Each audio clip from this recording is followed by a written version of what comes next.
This episode of Behind the Billboard is brought to you by Bauer Media Outdoor. Oh, and here's a little drum roll moment.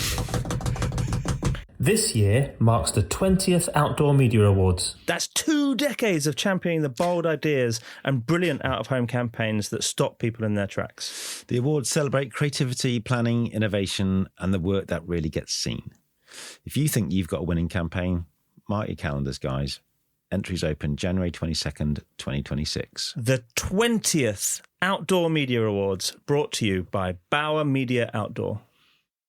What do you think about people from New York? New York, New York, New York! This is 14th Street. It would take one subway ride for the Dalai Lama to turn into a lunatic, raging person. Joe DiMaggio joined the Yankees in 1936 and was an instant star. New York offers you the opportunity to reinvent yourself. Live from New York, it's Saturday night! I am pleased to have Martin Scorsese here. At night, there's something that happens if you work too long, especially on 54th Street and 11th Avenue. Well, you start to get very depressed around 4 in the morning. It's always 4 in the morning, you know? And you're in New York City. You're like living Miles Davis's life. Nothing's happened to me yet. That's why I'm going to New York. So something happened to you? Stand clear of the closing doors, please. Here we are again. Here we are. Back in town. Episode 3 in New York. I'm getting used to it now. Yeah? I'm loving it. You're getting the accent. Yeah. I'm also standing up because we've got Katie and Kelly coming. So we got some more people. So it's quite a narrow, for listeners, it's very narrow and thin. Yeah, it's a newsstand. Yeah, exactly. It's Newsstand Studios. So, but I'm enjoying it. I'm standing up at the end. I'm looking forward to them coming in. Yeah, it's going to be good. We're going to talk all sorts of uncommon stuff, aren't we? Yeah. Before we get to them, though, we need to hear from our friends at Bauer Media Outdoor and their powerful poster. So let's see what they've got for us this week. Hi, Dan and Hugh, and Behind the Billboard listeners. I'm Rich Caddy, client partner for entertainment at Bauer Media Outdoor. And my powerful poster of the week is ITV's There's No Place Like ITV brand campaign. I just love how unmistakably ITV this is. That spark yellow colour in the creative is unmissable, and that's a distinctive brand asset that's been their main hue since ITVX launched 4 years ago. The written copy's got a really playful tone. There are lines like, "You never forget your first ick" for Love Island, or a simple bong with an exclamation for ITV News at 10.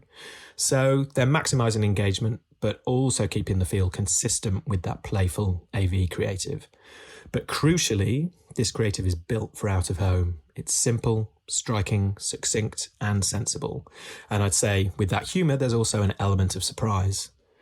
Now, there are over 50 out-of-home executions, so yes, I'm going to cheat and not choose one specific creative, and therefore, this is actually a year's worth of powerful posters. Thanks, guys. Bye. Very good. Very good. We enjoy that. Yeah. It's a lovely addition. So we've got Katie and Kelly coming in. Yes. Looking forward to hearing about their work. I mean, we've seen some of it. Some of it we know very well with the British original stuff. So it's been nice to see the New York take on it and the kind of the New York tone on it as well. It's quite funny because it's like a New York tone, but in a British tone. I know. It's like a weird how they get around to it. I'm looking forward to the pain. Obviously not the pain of being with you on a podcast is extreme, but the pain thing they did for Fashion Week, which is fucking bonkers. But you know, I suppose what we come to expect from Uncommon, right? Yeah, very cool stuff. It's good. And also, it'd be good to see the billboard at the end of their block, which is brought to you by Super Optimal. No, it's going to be great. I'm really looking forward to this one. Right, I think they're just dusting off their umbrellas and heading into poor things. Okay, to us here at One Rockefeller Plaza. Okay, so, I'll open the door. Let's go get them. Cheers. Right, Katie DiNardo and Kelley Barrett, creative directors at Uncommon. Welcome to Behind the Billboard. Thank you for having us. We're so excited. Get my teeth in. So thanks for coming on, and thanks for being our first ever New York creative team, which that's a pretty big moment, right? Hugh loves looking for a first ever on every show. It's like the first time we've had someone called Bob. Like, oh, yay! Hey, we'll take it. Yeah, it's about innovation, right? So we know you're really busy. Good luck with your meeting this afternoon. I'm sure you'll smash it. So we won't keep you long. But yeah, it's lovely to have you. We're going to do our regular feature, which is is Katie and Kelley Facts. Katie and Kelley Facts. Katie and Kelley Facts. It's just so you know, it's not a regular feature that we do facts on you. It's just for this show. We do facts on the person. Love it. We haven't done 100 episodes of Katie and Kelley Facts before. I was going to say. That'd be like a real niche podcast. So Katie and Kelley began their careers in 2020 at Leo Burnett, Chicago. Within 2 years, they anti-gun violence campaigned The Lost Class, won a titanium lion, one of the most revered accolades in the industry. That is fucking amazing. 2025 has been a great year for you guys, featuring on AdAge's Creatives to Watch and Adweek's Creative 100 lists, which is ace. So then we always have an extra little known fact thing. I was going to say something about Katie's interested in film websites and Kelley is interested in stand-up comedy, but much more interesting the fact that you are going to get married. Yes. So congratulations. Thank you very much. I think that's the show done. Well, there's our first ever engaged couple on there you go. You got it, right? That's my guy. But before we move on, stand-up comedy, is that I've always loved stand-up comedy, yeah. I've always been a bit as of a in doing nerd. it or No, I don't think I could ever do it. Oh. I'm just obsessed with watching it. Okay. Yeah, watching the pain. Yeah. I think it's one of those things. If you say, "Oh yeah, I perform stand-up comedy," someone goes, "Tell me a joke." Exactly. Yeah. Yeah. Then they say it's the worst. They give creative people doing it. They say it's a real test of standing up and being sort of naked in front of people. Definitely. Yeah. Really, definitely helps with like the improv. Yeah. The vulnerability, but haven't gotten up there myself. No. I don't think I could do it. No. So, how are you both? And just tell us a little bit about what you're up to at the moment. Sure.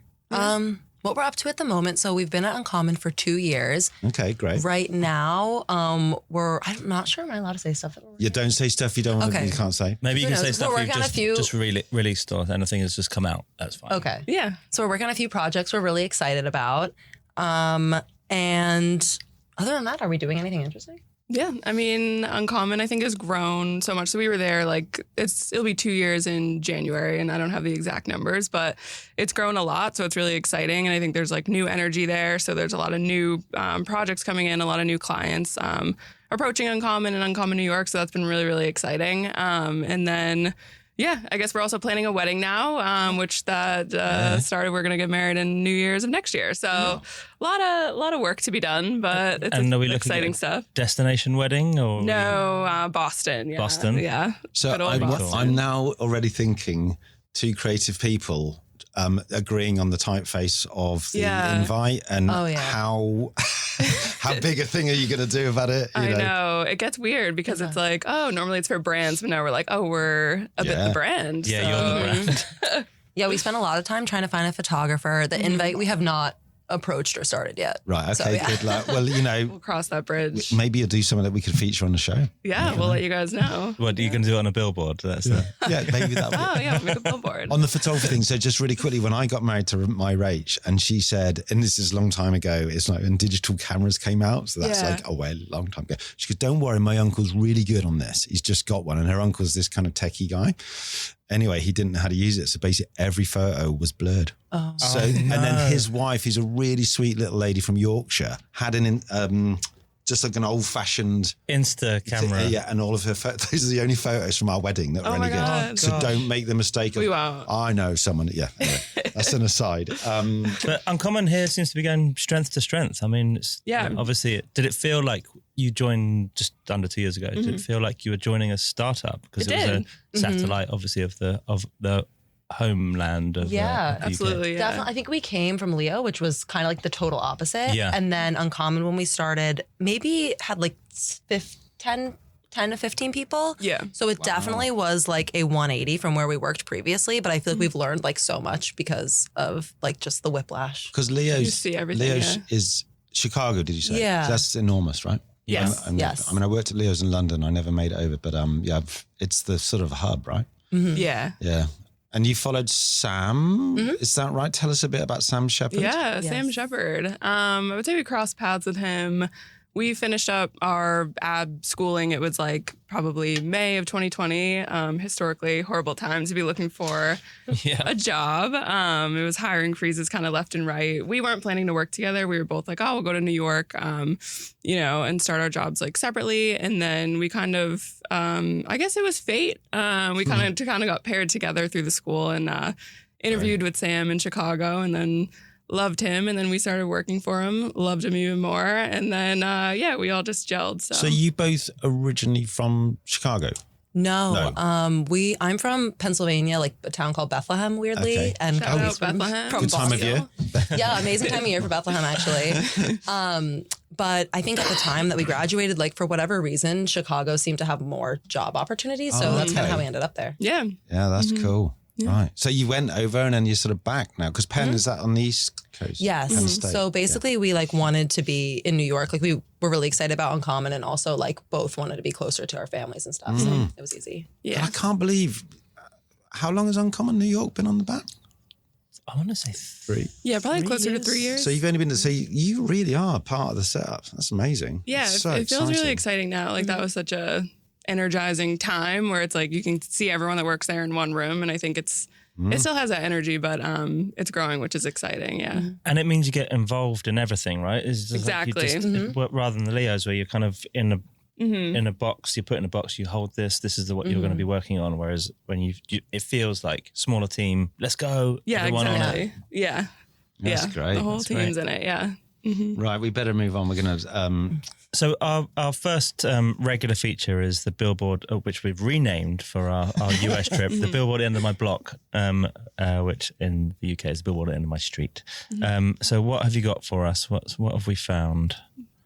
Bleecker Street. Bleecker Street on the way to work. Street. Yeah, this looks cool. Yeah, this is at the end of Bleecker Street. We normally walk this way to go to like Washington Square Park. I believe my sense of direction is really bad, but it's about a block from our apartment. Right. It always is a Burberry billboard, and Kelly loves Olivia Colman, and so she's not in this one. We were kind of looking for her, but I think like Burberry's marketing has been really cool recently, and they've really leaned back into British culture, and people are loving it. And yeah.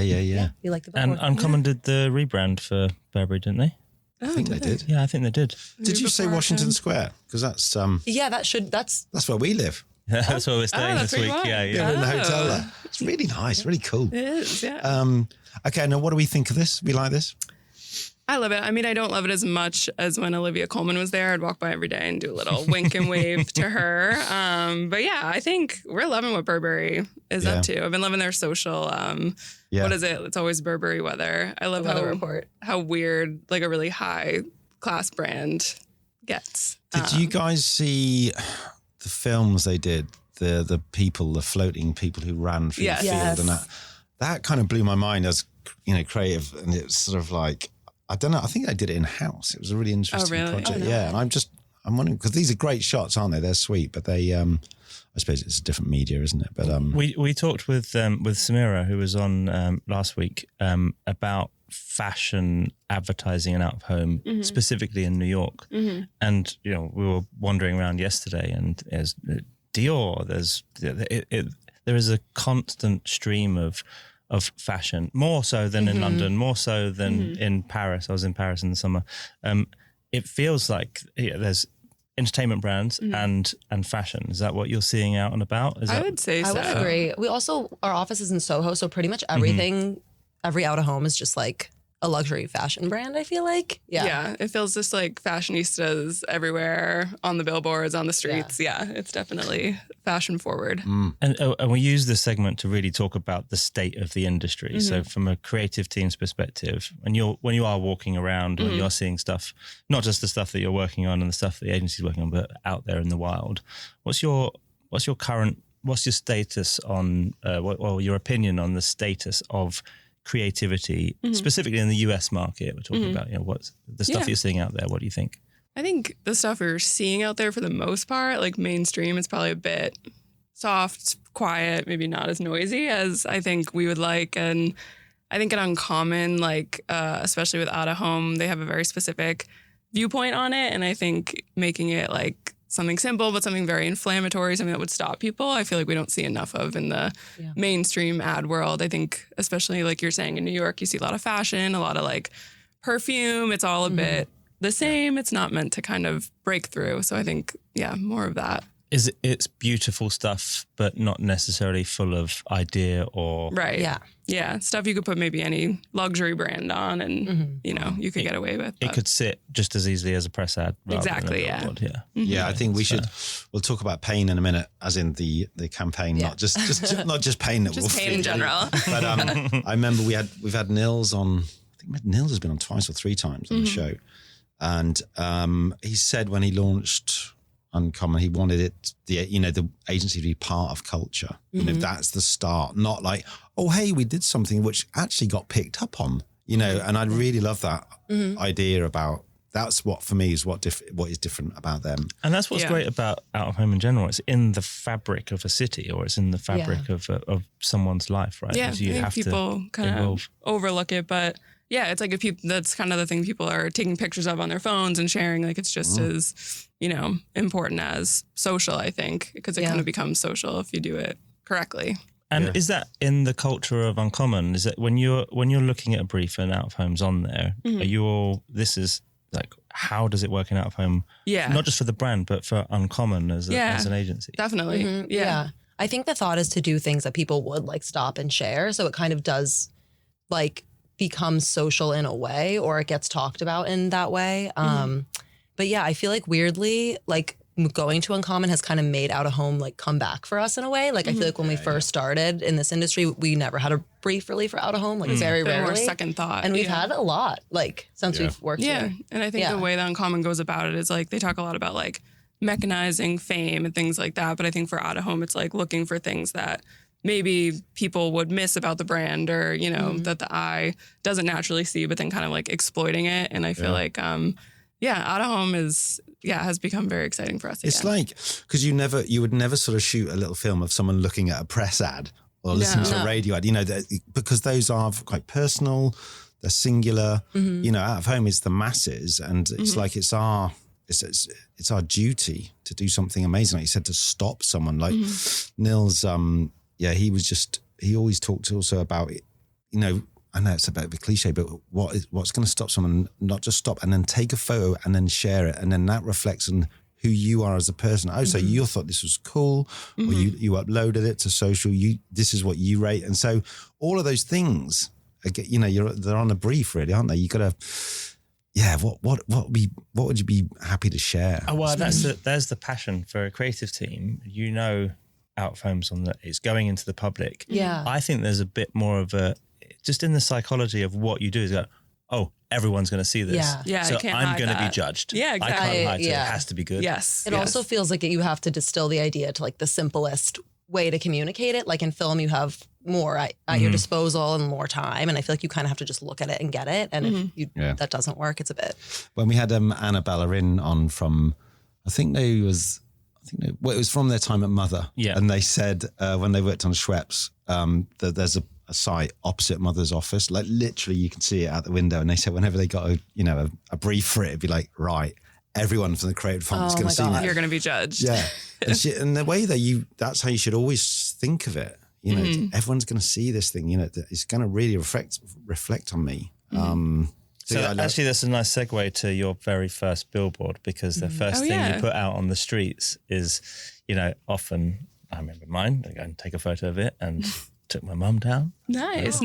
That's my work. Your name in lights. Do you remember yours and what was it? And is there a story behind it? Yes, there is a crazy story behind it. Like we were at Leo, we got briefed on a Powerade project that ended up featuring, it was all about kind of like how athletes need to lean into like pausing more than like sort of, I would say like pushing through pain and things like that, sort of in response to like what Simone Biles did in, I forget what year, in the Olympics. I remember. And she was the talent. So like we got to shoot with her and stuff like that. And then there were a few other like athletes, but I feel like she was the one that I sort of like remember and was very starstruck by. Yeah. And having to like direct her with like what to do and things like that, it was kind of a crazy experience. Yeah. So that was actually the first, I think, like billboard. Yeah, we got lucky did. for the first one. Yeah. We made a lot of other ones, but that was that's a pretty cool start, right? Such an iconic athlete as well. I know, especially like to be in the conversation like at that time was incredible. But yeah, she was so humble and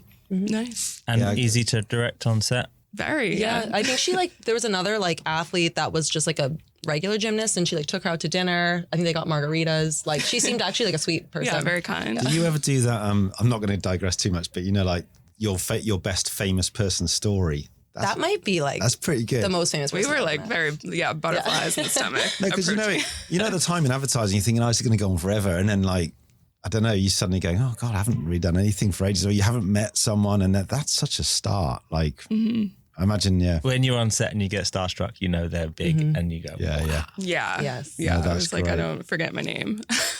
Yeah, that's good, isn't it? Right, so we're going to jump into the work now, and of course, we're going to start with British Airways because we're the British guys in town. We flew in on BA. Heard a couple British originals in here. Exactly. So this is a campaign we've loved. It's the original British Airways campaign. We featured it heavily on the show. We even did a special with Nils and the guys in the office in London. It's just such a brilliantly iconic campaign. So we don't need to go obviously through how it came around, but there's some of these executions. The one we're looking at is Business Leisure, a city that sleeps in the middle of New York. So this is such a cool idea. Can you tell us a bit about how you started getting involved in the campaign and, a bit about these executions? Yeah, I think actually when we first started here in New York was when BA was advertising more in New York to get people to take that cross-Atlantic trip. So yeah, the timing really worked out. And then we were obviously thrilled. It's such an iconic campaign, like you're saying, to add a new chapter to it, but for the first time in America was quite thrilling. So I think a city that sleeps is our favorite. I think we also had a lot of fun with the British isms. We were kind of learning some British slang as Americans because we started working with Nils and other, obviously British people. So I think there's one that says to find out what it means to be chuffed. I feel like I still don't know what chuffed means, but I'm intrigued. What is the British slang that you're learning? Chuffed is feeling a bit pleased. Yeah. Pleased, happy with it's yourself. Such a fun word, but I feel like it was just funny timing because as we were kind of being, acquainted with British culture, we were doing that project. So yeah. Did you? Because this is an idea of not hyper localization, but this has to run in New York. Was this site the one you said we have to have, or were there others around the city? Yeah, it was kind of interesting. It starts out kind of just writing a ton of lines in that template. And then you actually went with the media company on a little tour. And then you kind of really start pairing them with placements where they're contextual and kind of relevant. Yeah. When we talked to the team in London about the London executions, they said they had a super spreadsheet of all the different lines and the kind of the localisms, I guess, with the language. Did you have the same thing here? Did you overwrite for all of the US iterations and then pick and choose based on those locations? Yeah, we went a bit nuts. I feel like we tried to write for almost every neighborhood in New York and things like that. Then we kind of saw what was available. Then same thing, you sort of start matching the best lines to the best placements. Because I'm looking at one here. So Business Leisure, bacon, egg, and fromage, but all in one, no gaps. Yeah. So tell me why is that? Yeah, a bit of a New York-ism. Bacon, egg, and cheese, all one word, no spaces. Or just BEC in some places. Yes, right? yes, exactly. Is that right? Yeah. Okay. Yeah, so adding a little culture to that. Mais oui. That's good. And then I'm just looking through, not going to argue with my horoscope. Very funny. This breakup. So this one, this breakup isn't going to get over itself. I love that because when they first came out, we talked a lot about how, just words on a page can evoke this, right, I'm going to get on this plane, I'm going to go to this place, I'm going to try and recover from this thing. It's so brilliant, the writing. Or they can be a bit more flippant, as a city that sleeps. It's such a, I don't know, I just, something about it as a writer, I just fucking love this campaign. Oh yeah, and here we are, develop a British sense of humour. A GSOH. Wow. Great sense of humour. Sorry. Sounds like you're dating profile. Were there more? Because like you said, were there any you went, I wish that had run? Or was there any specials you kind of in the bottom drawers? Let's see. We probably tried to make fun of something on the 4th of July with British America that probably didn't run. I forget the line. We did some actually. We came back the next round and did LA, which those are very fun to write. I feel like those got a little more leaning into the LA culture of it all, because it's so different. Yeah, exactly. Yeah. Like, my acupuncturist is out of town, like things like that was fun to play into, because it's so different than New York. Yeah. One of my favorites as a Londoner is British accents in it. Yes. Which is very London. It's just true. It's just true. They love the accents here. Yeah, because you've got that on point. You know, that's really, it's very, if you get it ever so slightly wrong, like, you know, that thing when you see movies and they try and portray, and I'm sure you have this from America, right? They go, British, like a policeman, a red phone box, and a man in a bowler hat. You're going, what the fuck? Who are your reference people to do this? Do you when you're immersing yourself in this project? Obviously, it's an interesting one, because Uncommon, Transplant, Satellite Office, New York. You've got a client in London, and then obviously this is a well-known route for British Airways. Do you immerse yourself in British culture to do this? Is this watching British films and spending more time with the British teams?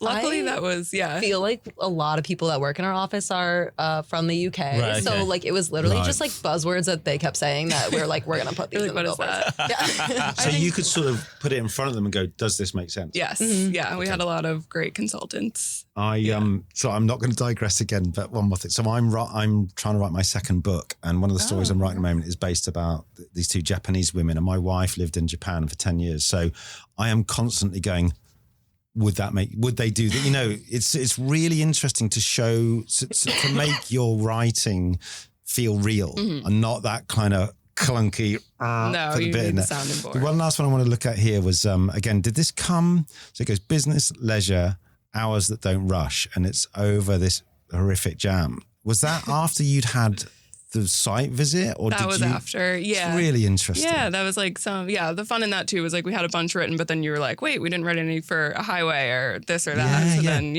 it's like that thing down with Vicky Ross, you know, the copy safari. So there's Vicky Ross is a guest we've had on in the UK, and Vicky does this brilliant thing called copy safari, where you go out into the world and you see work, and you're going, fuck, that headline is too small, or this logo's, and you know, you see the real work, because it's, you know, and when we do that, we always think, oh yeah, you know, it's one thing to put it on the pad and that, but this is great. Hours that don't rush. You just be sitting there going, yeah. And I guess the idea lends itself, because you've got all of that localization. You've got I think we counted them for the previous episode on it as 500 pieces of copy that ran around the country. But here you've got the same thing, and you being able to go out there and say, this works for this location for this reason, makes it contextual. And makes it absolutely.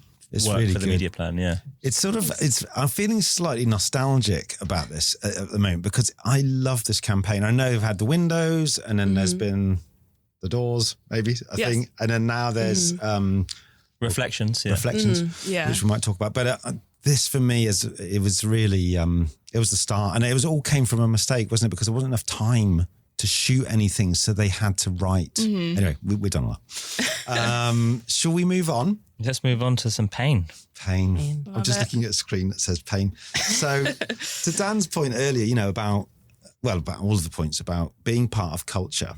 So this was, I'm going to just read it from my, it's a social experiment in SoHo, New York during Fashion Week, featuring an un-winnable claw machine containing a single authentic Hermès Birkin bag worth $10,000.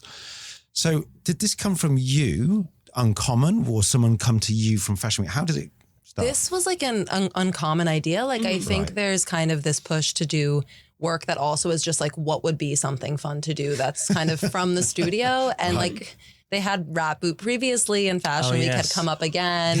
And it was like, what else can we do during Fashion Week to kind of So was this after the Rat thing? Yes, this was like a year maybe after the Rats. Yeah. Was Rat Boot the first project here? I think? Yes. I think it was. Yeah. Which is pretty out there. Yeah. Okay, so quite a high bar to follow, but then tell us what happened. Yes. Yeah, this was a really interesting project for a number of reasons. I'm trying to think of like where to even start with this. Yeah, project. it was really everyone at Uncommon New York working on it, which was fun because it's like, you know, we're producing it for ourselves, by ourselves. So it's like very nitty gritty, like every, you know, piece of the process we're all involved in. So Yeah, it was basically how do we get the Birkin bag?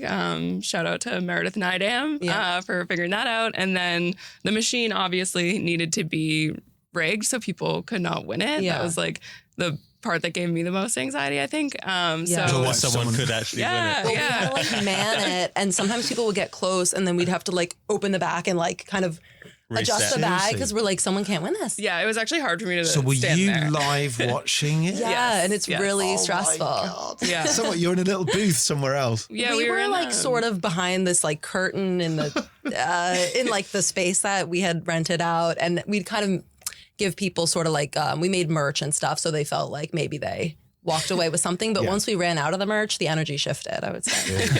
Yeah, it was crazy to watch. So people genuinely thought they could win it, and like they didn't. Like we wrote on the outside like you cannot win this under any circumstance, and people didn't believe that, and they were like, I really think I can. So sorry to go back a beat. So who said?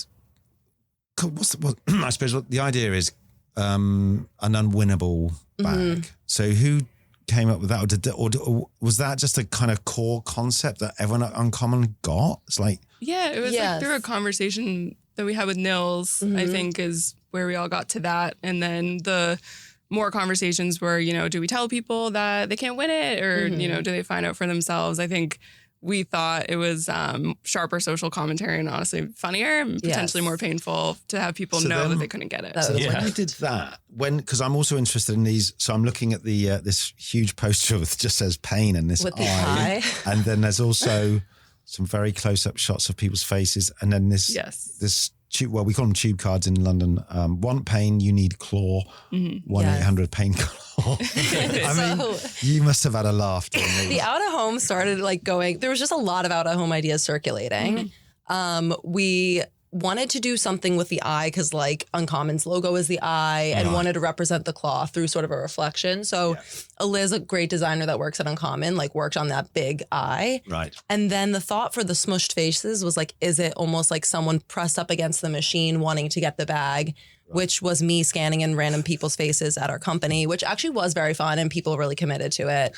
And then the legal ads, there's a team, Molly and Jock, that work with us that were saying they always see these like fake legal ads on the subway. So they wanted to make some of those. So it kind of just became like a hodgepodge of things that everybody wanted to do to like promote this machine. Yeah. And then it's obviously taking over the Void store and doing the claw machine as well. So who did you work with to create the kind of the look and feel? Was that all, again, Uncommon? Or did you work with anyone outside? No. Okay. A manufacturer who built the machine. Built the machine and did they have to reprogram it so that it was unwinnable? Yeah. So it was like a refurbished. It actually looked terrible before, and they refurbished it. It looked awesome. Yeah. Like we kind of made an AI render, and they pretty much mimicked. Wow. Yeah. It's so mind blowing. I love so many things about it, and also the kind of the fact that you've told people and then they're still turning up, but then you give them a bit of merch to make them take the pain away. Slightly. I think they liked it. They liked the pain. Yeah. They really thought they were going to get it. They proved their concept. What's the fallout of this? Is publicity for Fashion Week, for you guys, for the agency? I think like these, like we would maybe call it like Uncommon projects really like speak to the type of work that Uncommon wants to make, can make. I think it shows potential clients, what they could be in for. But I think it also is just like, I think like we've seen from Nils with like D&AD and things like that. It's like, why don't we just make what we want to make? Would this always be Fashion Week every year, or would it be another event? I think it is kind of like starting to be like briefs of it can kind of be anything. I think Fashion Week was something that was nice because it was like in our neighborhood and like something that felt relevant. But I think now it's probably going to expand to broader things. Yeah, stay tuned. We'll see where is pain pops it back an up. annual thing though? Yeah, we're working on that now actually, where where it could pop up again pain to inflict maximum pain on people. Turns out there's a lot of events for that. But I think what's clever about it is because it's fashion. Fashion's very malleable. People go, oh, it's but also you can then go, yeah, but it's lots to play with in fashion, isn't it? It's not like I don't know. a beer or a chocolate or a Right, but you've got the Soccer World Cup here next year. There's a lot of pain associated that's to true. It's a good one. Don't worry, Writing that down. England will lose in the quarterfinals. Just give it to we'll England all be now. in pain. I don't think the US is too. You get in because you're a host as well, and you've got the Canadians are in and the Mexicans are in. It's going to be great. We're in there. Yeah, what do you think? Well, should we lose in the semi-final or should we lose in? No, we'll lose in the quarterfinals for sure. Penalties? Would you like that? It would definitely be penalties. Yeah, and then Anyway, you can see we've got a lot of pain. Years and years of pain. We're going to move away and we're going to talk about just briefly the lost class. So this is something you did when you were at Leo Burnett, that's right. And it's quite early on. I mean, you've done so much work in such a short space of time. It's amazing. I remember seeing this. It was so. I thought the core. I remember seeing it at the beginning, thinking, "Oh, great!" As in, "Oh, what a great idea." And then when I realised that you'd invited, because you're going, "Oh, factually, that's really upsetting." And then you'd invited these people and they turned up. It's such a clever thought. Can you somehow précis this a little bit for us, just to tell people about it? Is that okay? Wait, do you want the backstory? Or? Yes, please, just a bit like how you.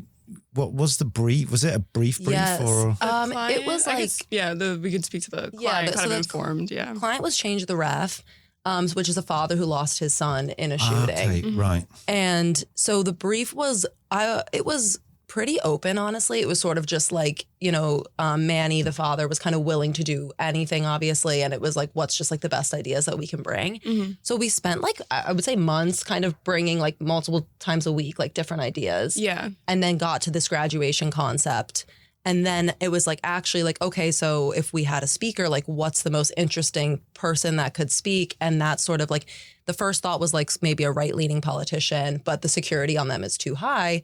But the NRA people, I guess, don't have the same level of security. And that's kind of how we landed on the speakers. Sort of just as responsible. But there was a lot of backstory that we were weaving about. Like we created a fake high school. We wrote a whole curriculum. Wow. There was like a P.O. box, just really legitimizing. It's quite interesting because it feeds into what must be inherently natural in, you as creatives, because that's what I imagine how uncommon, wanted you to be like that, because you were already, just tuned into that way of thinking. And was that because maybe with Sam you had worked a way of being together? I think so. I think that was always like, I think Sam is always pushing for, how do we make this the best it can be? And I think that's just something that was ingrained in us from such I guess the inception of our career. So we don't know a different way other than to kind of like push every, turn over every stone.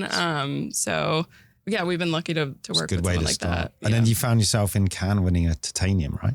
We did. How was that? That was really exciting. Crazy. Yeah. Cannes was very interesting to see for, just starting. You hear, lots about it, but we had some rosé and a couple of glasses. Just two. Yeah, just the two, one each. It's a fun week, that. It's crazy, but it's almost a different world. It is, I was shocked by obviously there's so much work globally that sometimes we don't see. So I was like, oh my God. It was really eye-opening. And I think that's the best part for me, is like actually wandering around the exhibition. You go, oh, I haven't even seen that. Exactly, And my photo reel every year is just like, oh, click, click, click. Yeah, click, exactly, click, It's crazy. Sorry, I'm saving a glass of water. We should move on to the last piece, Depop. I've seen these in London. These are really cool. I'm just going to go straight in and ask the question. When you made, the wardrobe, did you make it big? Did you do it in post? Did anyone own the wardrobe after? Because it's, for our listeners to know, it's two people in a very stretched big top, because you've got the same, someone trying to sell it, and then you're trying to buy it. Yes. And you've got the same, you're joined together as these lovely sort of twins. By this piece of clothing. Yeah, That's the idea was sort of like kind of getting a little trippy, but like the weird connection between you and a random stranger in this universe through one article of clothing. Yeah. And some of the clothes are fake, like the not fake, but like manufactured for this purpose. Like the jersey was like created. The coat actually had to be like ripped down the back and sort of sewed a bit. And then I think the boots and the fanny pack were fine and kind of, left as is. So that would, And what happened to them afterwards? Did you put them on eBay? Did you keep them? Did someone chuck them? Try to. We have a couple sell them on Depop, but that idea ended up dying. So they might not. They might not fit anyone. Yeah. But we have a couple keepsakes from that. It was a big sewing job actually. Yeah, that project. It's a very it's really good. It's hardwired to the brand. You know that. Because my kids and I'm sort of into this. It's cool. It's just a great idea. I love the fact that you're connected through. It's like I was talking to someone at home about just pieces of cutlery, or that they become really emotional when you've seen it as a kid. And you go, but that you can't. That's my mum's thing we had on the anniversary. And it's the same with the clothes, isn't it? You're like, oh, am I going to give it away? And then I know there is something poetic about it. Yeah. And the line is actually it personalizes it a lot. Like you said, the connection between two people over an inanimate object or a piece of clothing. Yeah. We just kept writing. Where taste recognizes taste is good. Yeah, because I bought this Carhartt jacket and I never wore it. It's mega. It was like 300 quid in the sale. And my wife, you have this rule: if you haven't worn it for a year, you have to get rid of it. Which is quite brutal. Good rule. So I put it on and it wasn't selling, and then I had to put it. It's just like heartbreaking. I think it ended up 40 quid, and it was like proper. And then I saw this guy, and I was like, I really wanted to say, it cost me a lot, but I got to get rid of it. So I got rid of it. Damn, it's tragic. Do you put stuff on? I started using it more after. You bought a coat from Depop. Yeah. But we haven't sold anything, I don't think. Yeah, I'm more of a buyer right now, but I have some things I should really sell. So I forgot to ask, but when you're working, so say on the BA stuff, let's go back a bit, but was Nils involved in that? All of that, yes. And then, but now is he more assessive? Are you more autonomous, or I think like in BA or just like in general? Well, just in general, I was thinking about Depop, because that's in the UK as well, right? I mean, does it all go through? Do you guys eventually? I think it all eventually. He will review pretty much all the work, unless it's something like really minor. Right. It just depends like what stage in the process. So some things he's more involved in, some things he's seeing it later in the process. Yeah. But eventually it's, we're lucky that everything goes through him. Ultimately get reviewed by Nils. Well, that's great. This has been fantastic, and it's so great to see all of your work and talk through it. So just to finish up, we'd like to talk about maybe not your work and your favorite billboards of all time. Oh yeah. Almost forgot. It's just, for us, it's a really interesting segment because it speaks a lot about your personalities and the stuff that's influenced you either through education or through, pre-art school, ad school years. Interesting to hear what you've both got to offer here. Yeah, who's going to go first? Do you want to go first, Katie? Yeah, I can go first. I love the Twitter campaign. I don't remember what year it was from. It was before X, so better times. And before everyone left. And it was like the one where they kind of showed all the tweets where like people who became famous or influential kind of had manifested their future. And I guess I never thought of Twitter in that way. I think it kind of elevated their platform. From kind of a place that was just about like jokes and memes, which is great, to like actually something very meaningful. So I really like that campaign. Yeah. It's a shame, isn't it? It's not like that anymore. But this is great. So we're looking at the one we're looking at is Tina Snow. Let me see which one I put on. Is that the one? I need a team because I promised rap gone take off for me. Oh yeah. And it was a tweet that she'd written in 2014. Yes. Mm-hmm. Yeah, it's great stuff. Oh, this is Megan Thee Stallion, but I guess her screen name was Tina Snow. I don't know. Anyway, well, yeah. But the high concept is great. Yeah, it's lovely. Very good. Yeah. And Kelly? Yeah, mine was let me get the name right on here. It was for the COVID vaccine when they put "Don't get vaccinated" on a fake funeral home branded truck. I just thought at that time, I think the tone of everything at that time was tricky. Like everyone wasn't sure, like, can we be inflammatory? Can we be, a bit funny? This is darkly funny, but still, and it was a time funny. of misinformation as well. It right? was, and I feel like they just, they just weren't afraid to hit the nail on the head. And I think that's why it broke through, because everyone was very much tiptoeing around and they just got right to the point.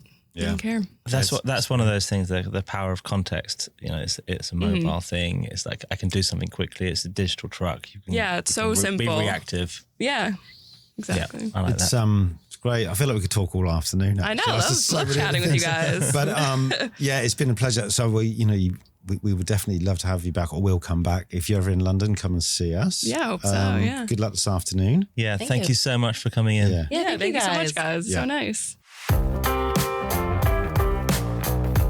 That was brilliant. Really good. Really good. Lovely meeting them. Yeah. Such a great story. Like, I see to have that level of work after how is that 5 years in the industry. So young, so talented. I mean, I think they've started, like they said, they started out really well at Leo's with Sam, and then you kind of get into that way of thinking and ethos. And so it just perpetuates, doesn't it? You don't waste time doing. Well, yeah, you just go for the good stuff. Yeah, it's great. It's really good. It's brilliant. So thank you, Katie and Kelly, for coming on, and to Sam for the recommendation. You know, it's nice to hear from fresh people. And we're here in New York. We've got a fresh sound. We've got a fresh studio. We've got some amazing people to meet throughout this week. So it's pretty good. Got some good stuff. It's going well. But we mustn't move on before we say thank you to our sponsors. So here's a message from our sponsors. Please do listen into this, because it's not the bit where you turn off. It's the bit where you turn on. Remember, if you need help and support with your creative and design intelligence for out of home, then speak to Super Optimal. If you're looking to photograph your campaigns and show them, speak to our friends at View to Fill. And obviously, if you've got powerful posters in ideation, speak to our friends at Bauer Media Outdoor. So please do listen into the ads that we've recorded for them, because it's how we stay on air. Dan. Yeah. Do you know what I do? Genuinely, do you know what I love about outdoors? No, I don't. Loads and loads. But one of the best things, I think Heg actually mentioned it, but we're champions of this. You can't swipe it. You can't skip it. It's everywhere. It's real and it's there. And if it's done well, the impact is massive. You're saying it's omnipresent. Do you like that word? Ooh. Swallow the dictionary. I think Bauer Media Outdoor really get that as well. I mean, they've got the scale as well to back that up. They've got 33,000 sites across the UK. But I think what's great is, having such a big media owner on board as a sponsor is the way they help our community and brands actually use the space properly. Yeah, and they've got tons of guidance. How to craft great posters, making sure designs are not just seen but actually remembered, which is the absolute, the most important pin. Powerful posters, if you will. Exactly. We're really lucky. This episode is brought to you by Bauer Media Outdoor. They're one of the UK's largest out-of-home media owners. The billboard at the end of my street is brought to you by Super Optimal. Design intelligence for out-of-home. Super Optimal delivers simple, machine-driven analysis and actionable insights for reviewing and improving out-of-home ad design. Designers and media teams can quickly analyze billboard and poster designs, gain optimization feedback, and deliver out-of-home design that is fit for purpose. Test and learn. Make informed design decisions and elevate your out-of-home campaigns at superoptimal.ai. Ooh, That's Nice is brought to you by View to Fill, the out-of-home campaign photography and video experts. View to Fill have spent a decade mastering the art of out-of-home campaign capture. They know how these campaigns run: adaptive display schedules, dynamic creatives, and high expectations. That's why brands trust them to deliver stunning photography and next-level videography. From drones to time-lapse and motion capture, View to Fill turn your campaign into powerful content that lives far beyond the humble billboard. Because out-of-home campaigns are not just about being seen, it's about being remembered and creating a legacy. Want to future-proof your next campaign? Visit View to Fill to capture the essence of your campaign. Our music is sponsored by Gas Music, delivering sound, music, and magic. And final thank yous, our friend Joe here at Newsstand Studios in New York, and also to our friends at Gas Music for our lovely music. Yeah. Joe's doing a sterling job. Joe's got me standing up, which I'm very happy about. It was kind of like a guy's reading my mind. He knows that I want a little bit of standing, a little bit of sitting. We've got lovely water. We're seeing like guided walking tours and through the window. People keep waving at Dan. We are famous. We're here. We're in New York. Hey, give me a copy of the New York Times. I think people are just coming in to stay out of the rain. It was supposed to be snow, but let's see what happens. I'm hoping for snow or a bit of frost for our shopping. If we have time to have shopping, I don't know if we're going to have time. Yeah, I'm sure we'll squeeze something in. Yeah, just being with you though is like a Christmas gift, to be honest. Right, I think we've done enough. Right, okay. See you next time, folks. Bye.